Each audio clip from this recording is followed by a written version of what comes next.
ज़रा उन लोगों की बात कर लेते हैं जो मुआशरे के अंदर सबसे अहम या कलीदी किरदार जिनका रहता है, लेकिन शायद कुछ चीज़ें नज़रअंदाज होती हैं।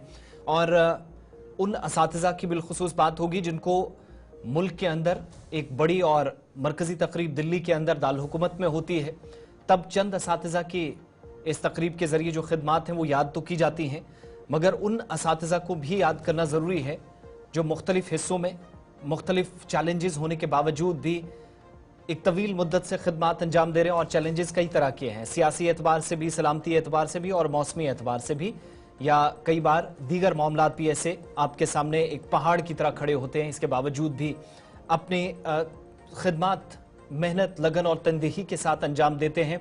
इसमें कोई कसर बाकी ना रहे, ये कोशिश रहती है। आप सब अक्सर वालिदैन की बात करते हैं या असातिज़ा की बात करते हो, और वालिदैन की इताअत और फरमाबरदारी के बाद हम पर उस्ताद का अदब व एहतराम है। और उस्ताद का अगर एहतराम ना किया जाए तो शायद हम सब की ज़िंदगी भी नहीं, यह हम पर फ़र्ज़ है।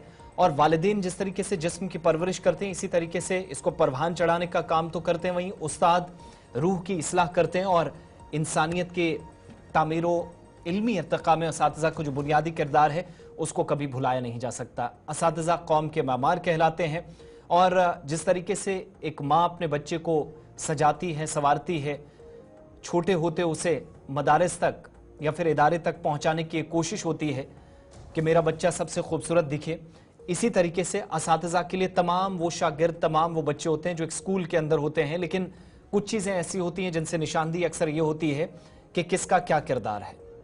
हम अपनी जगह जज ज़रूर करते हैं, लेकिन सूरत हाल ये होती है कि हम इससे बाहर भी निकल नहीं सकते। ऐसे दरवाजे अपने लिए खुद कई मरतबा हमने बंद किए होते हैं। असातिज़ा की अहमियत, इस पर सवाल तो बहुत पूछे जाते हैं, बहुत तज़किरा होता है, डिबेट्स, डिस्कशंस होती हैं, बहस मुबाहिसा होता है, लेकिन शायद ये एक ऐसा मौजू है जो एक वास्ट तो है, हम सब की तरह एक, आप कह सकते हैं कि खुले मैदान की तरह, लेकिन शायद इस पर बात करने से ज़्यादा काम करने की ज़रूरत थी। आज इसी मौजू पर ज़रा गुफ्तगू करेंगे। और हमारी खुशनसीबी कि इस प्रोग्राम में जो मेहमान हमारे साथ ज्वाइन कर रही हैं वो मुल्क के उन सरकर्दा 50 असातिज़ा में इस वक्त शामिल हैं, या उनमें शुमार होता है जो मुल्की सतह पर जिनकी खिदमात को न सिर्फ सराहा गया बल्कि हिंदुस्तान के अंदर मुख्तलिफ रियासतों और मरकज़ के ज़ेर इंतज़ाम इलाकों या स्टेट्स और यूटीज़ कह लीजिए, इन तमाम स्टेट्स और यूटीज़ से टॉप 50 असातिज़ा को, वैसे तो एक तवील मुद्दत होती है लेकिन सरकारी सतह पर जो फहरिस्त आती है मैं उसका तज़किरा कर रहा हूँ, उन 50 बेस्ट टीचर्स में से हमारी खुशनसीबी ये कि एक बेस्ट टीचर आज प्रोग्राम अब तक में हमारे साथ जुड़ी हुई हैं। डॉक्टर उरफाना अमीन हमारे साथ इस वक्त शहर श्रीनगर से ज्वाइन कर चुकी हैं, और गुज़श्ता 2 दिनों से आपने नाम इनका सुना भी होगा, देखा होगा, काफ़ी ज़्यादा सुर्खियों में रही। उसकी वजह ये कि 5 सितंबर करीब आ रहा है, पूरे मुल्क के अंदर असातिज़ा का कौमी दिन मनाया जाता है, और टीचर्स डे की मुनासबत से जब तकरीबात होती हैं तो मरकज़ी तकरीब या सबसे बड़ा इवेंट नेशनल कैपिटल दिल्ली के अंदर होता है।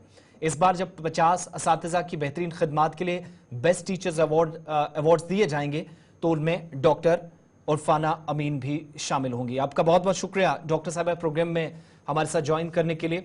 मैं ज़रा शुरुआत इससे करूँगा कि चूँकि 50 लोगों के नाम सामने आ चुके हैं और 3-4 दिनों बाद आपको ये अवार्ड भी लेना है, बहुत सारी स्टेट्स और यूटीज़ से हमने लोग देखे जो इस फहरिस्त में आए, पंजाब से हैं, उत्तर प्रदेश से 3 से 4 टीचर्स हैं, बाकी तमाम लोग। इससे पहले मैं ये प्रोसेस कैसे होता है इस सवाल की तरफ जाऊं, जब आपके नाम की अनाउंसमेंट हुई तो शुरुआती लम्हात कैसे थे, जज्बात कैसे थे, जरा वो हमारे साथ, हमारे नाजरीन के साथ शेयर कीजिएगा।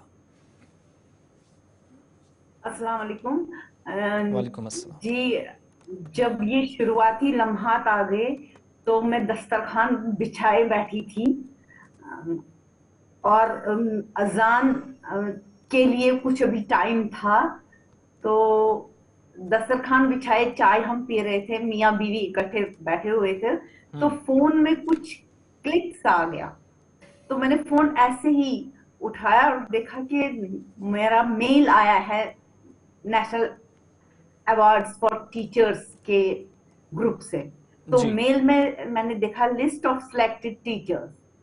जो ही मैंने देखा मैं बिल्कुल सुन सी हो गई, कोई बात नहीं कर रही हूं मैं। मेरे हस्बैंड मुझसे पूछ रहे हैं कुछ आया, मैंने कहा बस कुछ नहीं, मैं देख रही हूँ क्या आया है। एक्चुअली मैंने लिस्ट कि देख रही हूँ 1 2 3 4 5 6 19 पे पहुंची तो मैंने अपना नाम देखा, मैंने उनको उसके बाद कहा मेरा सिलेक्शन हो गया है 50 में, पहले 50 में मैं आ गई हूँ। तो उस वक्त खुशी का कोई ठिकाना नहीं रहा। मुझे लगता है मुझसे ज्यादा मेरे हस्बैंड काफी खुश हो गए, और पहली बार उन्होंने कहा कि आज आप हमारी जो मेहनत है ये रंग लाई। तो अभी हम ये बात जी। ही कर रहे थे, तो मैं शुक्रगुजार हूँ डायरेक्टर स्कूल एजुकेशन कश्मीर की। उन्होंने मुझे मुबारकबादी दे दी, प्रिंसिपल साहब ने मुबारकबादी दे दी, आनंद फानन ये बात फैल गई और मुबारकबादी शुरू हो गई।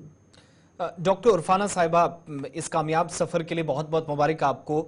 लेकिन बहसियत टीचर आप कैसा महसूस कर रही हैं उस मुआशरे के अंदर जहां मुझे ज़ाती तौर पर लगता है कि हम उस्ताद को मोहब्बत या वो इज्जत, वो मकाम देने में मुकम्मल तौर पर कामयाब इंसान या मुआशरा खुद को नहीं कह सकते, जहां टीचर से बहुत कुछ एक्सपेक्ट कर रहे हैं। बहसियत उस्ताद, बहसियत टीचर, जब ये इस अवार्ड की अनाउंसमेंट हुई, हौसला अफजाई ज़रूर हुई, लेकिन असल में मैं अगर पूछूं तो इसके मायने एक उस्ताद के लिए क्या है, खासतौर से उस खित्ते के अंदर जहां कई तरह के चैलेंजेस रहे, जैसे मैंने शुरुआत में कहा कि इन सब चैलेंजेस के बावजूद भी एक उस्ताद अपनी सर्विसेज कहीं पर भी कम नहीं करता। सही बात है, लेकिन मैं इतना बता दूं कि मुझे हर टीचर को एक चैलेंजेस तो फेस करने पड़ते हैं, लेकिन मुझे कहीं भी कभी भी किसी भी मोहब्बत की कमी महसूस कहीं नहीं हुई। मेरे बच्चों ने काफी मोहब्बत मुझसे की है, मेरे कलीग्स ने, मेरे अथॉरिटीज ने, और खासकर जो बच्चे जिनको मैंने पढ़ाया आज तक, जिनसे मैं मुंसलिक रही, मुझे काफी मोहब्बत हासिल हुई है उन बच्चों से, उन पेरेंट्स से जिनके साथ, जिन बच्चों के साथ मेरा उठना बैठना, मेरा इंटरेक्शन रहा है। और सबसे बड़ी बात है कि दरसो तदरीस के दौरान ही नहीं, जी। क्योंकि मेरा 22 साल का करियर पढ़ाने में है, गवर्नमेंट सेक्टर में, उससे पहले मैंने प्राइवेट सेक्टर में पढ़ाया है। लेकिन जहां भी मैं जाती हूँ वहां मुझे अपने स्टूडेंट्स मिलते हैं और दौड़ दौड़ के आते हैं, मैम हमने आपके पास पढ़ा है, और फख्र से बोलते हैं कि मैम हमने मैम के पास पढ़ा है। चैलेंज तो जरूर आते हैं, लेकिन एक चीज है, पॉजिटिविटी की तरफ देखना होता है। हर चीज में पॉजिटिव भी होता है, नेगेटिव भी होता है। इट इज बेटर कि हम पॉजिटिव पे नजर रखें और नेगेटिविटी से हम सीखें कि हमारी गलती कहाँ पे हुई है, ताकि हम आगे बढ़ते जाएंगे। और जो हमारे क्रिटिक्स होते हैं जी। उनके ख्यालात के साथ चलना चाहिए। ये हमें चिजल करते हैं, हम एनालिसिस कर पाते हैं कि हमें कहाँ पे बेहतरी करनी है और कैसे हमें आगे बढ़ना है। डॉक्टर उरफाना साहिबा, 5 तारीख से पहले ही क्या 3 या 4 तारीख के आसपास रवानगी है दिल्ली के लिए? जी। अच्छा, जब ये ठीक है, जब ये अनाउंसमेंट हो चुकी है, मुबारकबादी के पैगामात भी हम 2 दिन पहले से देख रहे हैं, जब अनाउंसमेंट हुई, लिस्ट सामने आई तो आपको जरूर हुए दिए जा रहे थे। इन सब के बीच में एक चीज में बड़ी जो इंपॉर्टेंट मुझे लगती है, मैं आपसे जानना चाहूंगा, कम्युनिकेशन का क्या कोई मुख्तलिफ था, कोई अलग तरीका कार था? जो आज आपको अवार्ड मिला है, जाहिर है कि आपकी जो काबिलियत है ये उसको दाद दी जाती है, उसको कहीं रिकॉग्नाइज किया जाता है, चीज़ों को बहुत बारीकी से, जो जूरीज भी हैं, जजेस हैं, वो सारी देखते हैं, और एक लंबा प्रोसेस है जिसका आप हिस्सा भी बने हैं। उस लंबे प्रोसेस को डिस्कस करने के लिए काफ़ी वक्त भी चाहिए। लेकिन इन शॉर्ट अगर मैं पूछूं तो बच्चों के साथ जिन इदारों में आपने पढ़ाया, इन 22 सालों की जो सर्विसेज रहीं, क्या तरीकाकार था आपका पढ़ाने का, जो मैं ये मानूं कि बाकी शायद टीचर्स से मुख्तलिफ रहा, जिसने आपको आज इस अवार्ड के काबिल बना दिया है? देखिए, पहले पहले जब मेरी अपॉइंटमेंट हो गई बॉयज हाई स्कूल तुलमुला में, मैं बहुत क्लोज रही बच्चों के साथ।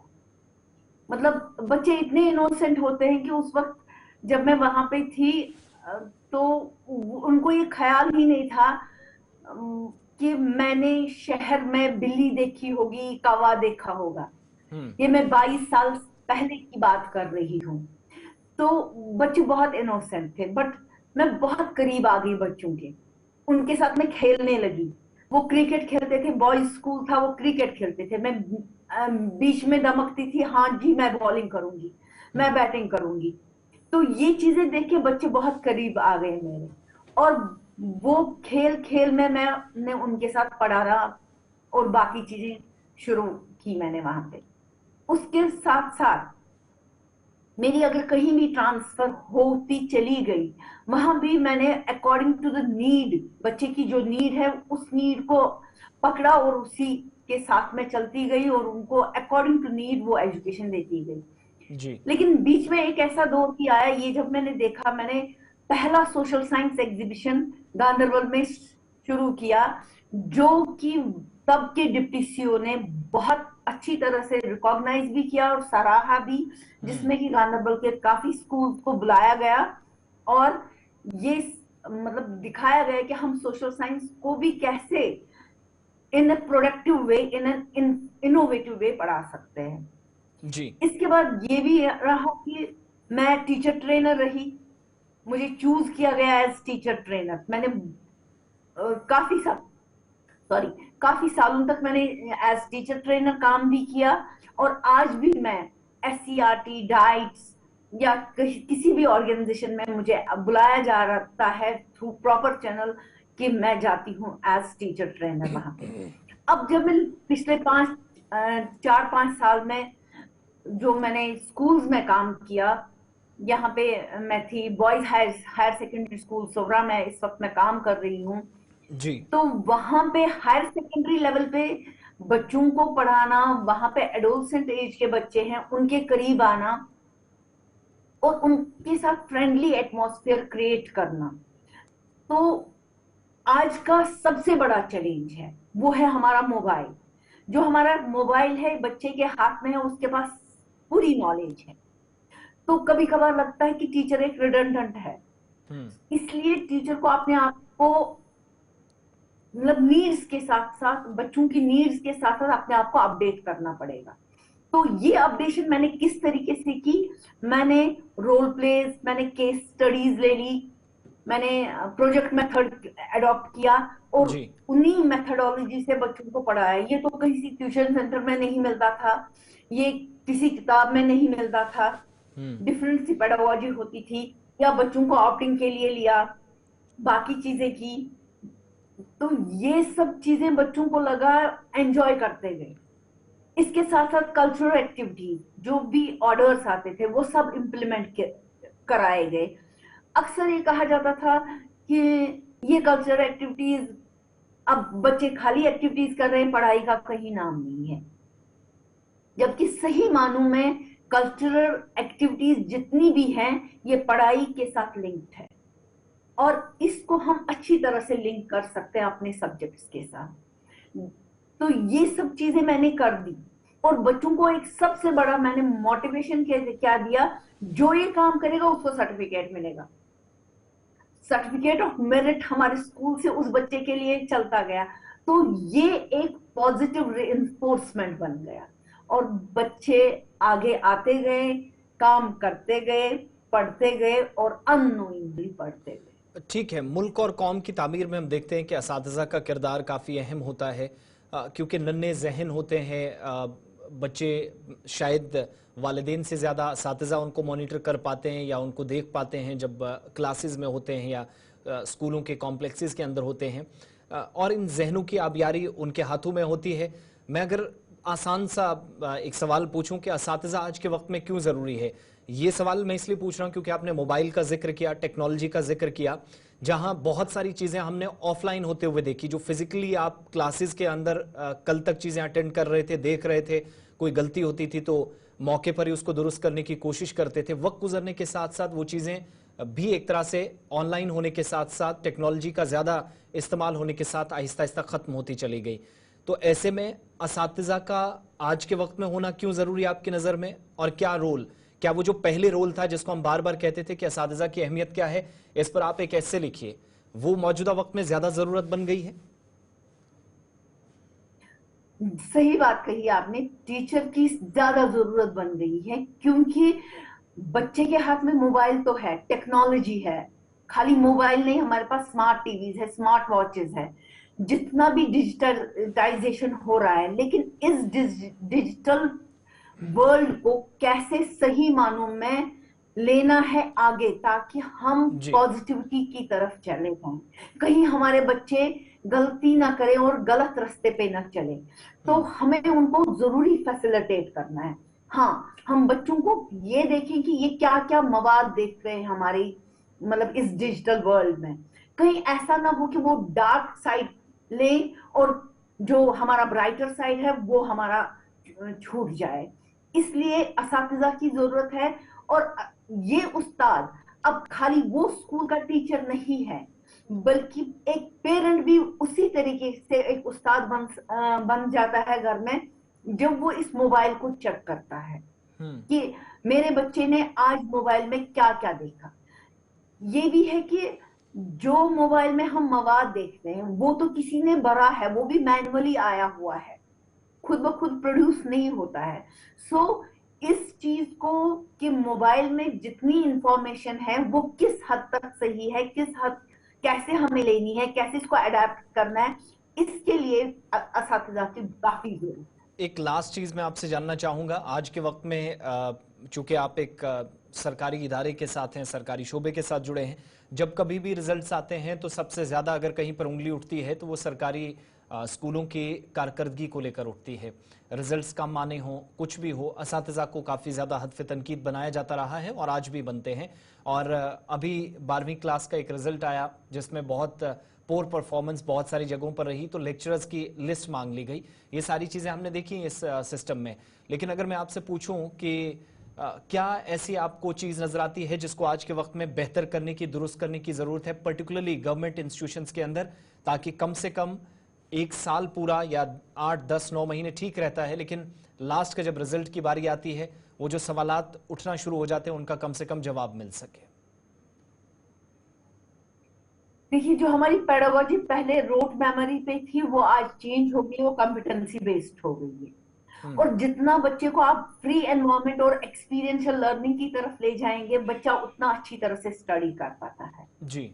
हमें एज पेरेंट्स, मैं खाली असातिज़ा की बात नहीं कर रही हूँ, मैं उन पेरेंट्स की भी बात करती हूँ जो घरों में बैठे हैं, इवन अगर वो टीचर्स भी हैं। हमारा फोकस है कि हम किसी कोचिंग सेंटर में बच्चे को डाल दें ताकि वो याद करे और तैयार रहे किसी कॉम्पिटेटिव एग्जाम के लिए। जी। लेकिन हमारा ये मकसद होना चाहिए कि बच्चे की नॉलेज बढ़े, न कि बच्चे का वो क्वांटम ऑफ जो नॉलेज है कि रोट मेमोरी का वो बढ़े। तो इसलिए जो बच्चा एक्सपीरियंशियल लर्निंग से या एक्सप्लोरेशन से पढ़ता है वो खुद ब खुद अपने एग्जाम्स में लिख पाता है। सो ये बेसिक अंडरस्टैंडिंग जब क्लियर होती है, ये हर किसी टीचर को जरूरी है कि वो बच्चे की बेसिक अंडरस्टैंडिंग को क्लियर करे और क्लासरूम में ही ऐसे माहौल मतलब तैयार करे कि बच्चा खुद ब खुद अपनी राइटिंग स्किल्स को डेवलप करे।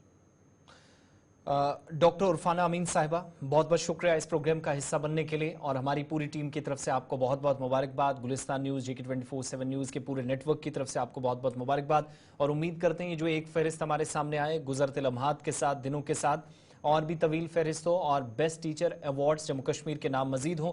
5 सितंबर 2024 को आप सब जानते हैं कि जब दिल्ली के अंदर सबसे बड़ी तकरीब होगी, वहाँ इन तमाम असातिज़ा को मदऊ किया जाएगा। और एक लंबे प्रोसीजर के बाद जिसमें 154 असातिज़ा को शॉर्टलिस्ट किया गया था, उनमें से जो आखिरी 50 नाम हैं उनमें 49 नाम मुल्क के मुख्तलिफ रियासतों और यूटीज़ से, जबकि 50वां या फिर आप कह लीजिए 50 नामों में एक मरकज़ के ज़ेर इंतज़ाम जम्मू कश्मीर का नाम, जिसमें एक खातून टीचर को आज अवार्ड मिला है जो हमारे साथ इस प्रोग्राम में मेहमान की हैसियत से थी, उरफाना साहिबा। और ये पूरी रियासत के लिए, पूरी कौम के लिए, असातिज़ा के लिए, असातिज़ा बरादरी के अलावा वालिदैन के लिए और सरकारी स्कूलों की जो आप कह सकते हैं इससे मुंसलिक या शोबे से जुड़े लोग, तमाम के लिए बाइसे फ़ख्र लम्हा है।